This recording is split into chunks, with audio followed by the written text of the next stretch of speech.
El Señor esté con ustedes. Y con tu espíritu. La lectura del Santo Evangelio según San Juan. Gloria a ti, Señor. Se celebraba en Jerusalén la fiesta de la dedicación del templo. Era invierno y Jesús se paseaba en el templo por el pórtico de Salomón. Los judíos, rodeándolo, le preguntaban: ¿hasta cuándo nos vas a tener en suspenso? Si tú eres el Mesías, dínoslo francamente. Jesús les respondió: se lo he dicho y no creen. Las obras que yo hago en nombre de mi Padre, esas dan testimonio de mí. Pero ustedes no creen, porque no son de mis ovejas. Mis ovejas escuchan mi voz, y yo las conozco, y ellas me siguen, y yo les doy la vida eterna. No perecerán para siempre, y nadie las arrebatará de mi mano. Lo que mi Padre me ha dado es más que todas las cosas, y nadie puede arrebatar nada de la mano de mi Padre. Yo y el Padre somos uno. Palabra del Señor. Gloria a ti, Señor Jesús.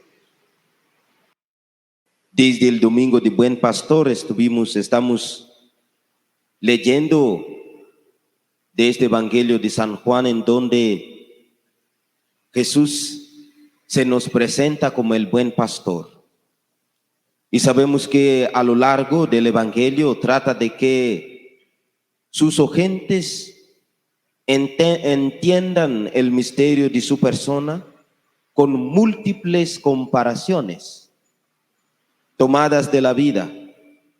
Él es el agua viva, el pan, el camino, la luz, la piedra angular, la puerta, y ahora el buen pastor. Qué bonito todo esto. Si miramos la historia del Antiguo Testamento, encontramos algunos pastores. El primer pastor hizo una hermosa oración. La primera oración en la Biblia lo hizo un pastor. Eran dos hermanos. Uno era agricultor y otro el pastor. Y el pastor Abel ofreció un sacrificio agradable a Dios, que era la primera oración en la Biblia. Y Dios aceptó con alegría la ofrenda del pastor Abel. Y nosotros también, en la celebración de la Eucaristía, como el pastor Abel, ofrecemos un sacrificio agradable a Dios. Tanto que durante la consagración, cuando el Padre, el sacerdote, levanta las manos y pide la comunidad presente: oremos, hermanos y hermanas, para que este sacrificio mío y suyo sea agradable a Dios Padre Todopoderoso. En este momento todos somos pastores y estamos ofreciendo un sacrificio agradable a Dios. Pero también hay otros pastores que encontramos en el Antiguo Testamento.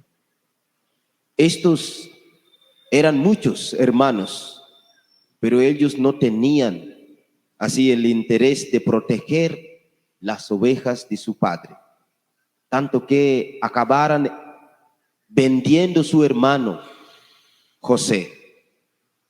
Pero después encontramos un otro pastor que antes de ser pastor era príncipe en Egipto, pero le tocó aprender cómo cuidar de las verdaderas ovejas de Dios Padre, los hijos de Israel. Le tocó cuidar para aprender las ovejas de su suegro, Yetro. Y entonces Moisés se transformó en verdadero pastor que llevó a los hijos de Israel a la libertad. Y luego después viene un otro pastor, jovencito, pequeño, solito, en el monte, con las ovejas de su padre. Y algún día aparece un animal silvestre, salvaje, para matar a algunos de las ovejas de su padre. Y él se pone en el medio para proteger las ovejas. Y luego después, este jovencito se transforma en el rey más importante de Israel.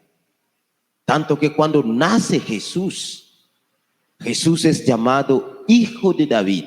No porque David era rey, no, porque David era buen pastor.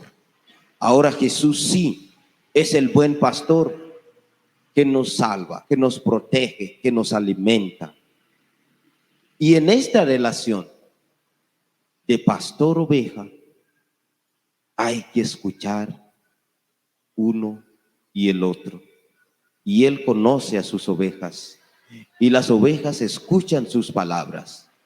Si nosotros no escuchamos la voz del pastor y entonces no reconocemos en él que es nuestro pastor, la pregunta mayor que debemos hacernos hoy: ¿escuchamos la voz de nuestro pastor o escuchamos voces de otros que no son pastores? Vamos a meditar las palabras de nuestro pastor, estas palabras que nos llevan a la vida eterna. Que el Espíritu Santo nos ayude a escuchar nuestro pastor. Gloria al Padre y al Hijo y al Espíritu Santo,